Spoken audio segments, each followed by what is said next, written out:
Hi everyone, আমি লিপিকা। আমি বর্তমানে আছি ব্যাঙ্গালোরে।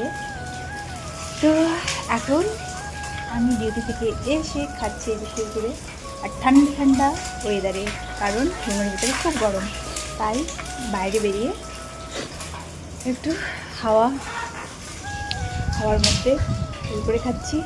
ভাবলাম এক্ষুনি পড়ে যেত এখানে দেখেছি নিচে পড়ে গেলে একদম দেখো নিচে শেষ, খাওয়া আমার শেষ হয়ে যেত।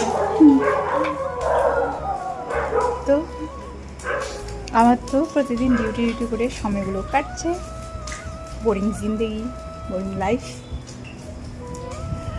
আর তোমাদের কেমন কাটছে জানিও। আর আজকে তো বছরের শেষ দিন ছিল, আর সাথে চড়ক পুজো কেমন কাটলো আজকের দিন অবশ্যই জানিও। আর আমরা যারা বাইরে আছি, আমাদের তো ডিউটি করতে করতে জীবন শেষ, না কোথাও ঘুরতে যাওয়া, না কোনো পুজো। বাস মা ফোন করে বলে এই যে এই হচ্ছে, ওই হচ্ছে, পুজো হচ্ছে, বাড়িতে আয়। তো আমি তো এখন যাবো না বাড়ি, হয়তো যাবো না, ভোট তো চলে আসলো, যাবো না হয়তো আর বাড়ি। ঠিক আছে, তো জানো তো আসার সময় এত খিদে পায়, হাঁটতে ইচ্ছে করে না, যে হেঁটে হেঁটে আসি। এসেই খুব ক্লান্ত মনে হয়, কেউ রান্না করে খাওয়া সেরকম ইচ্ছে করে, খুব ভাত বেড়ে দিই, তারপর বসে একটু খাওয়া দাওয়া করে শুয়ে পড়ি।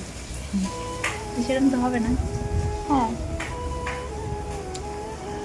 তো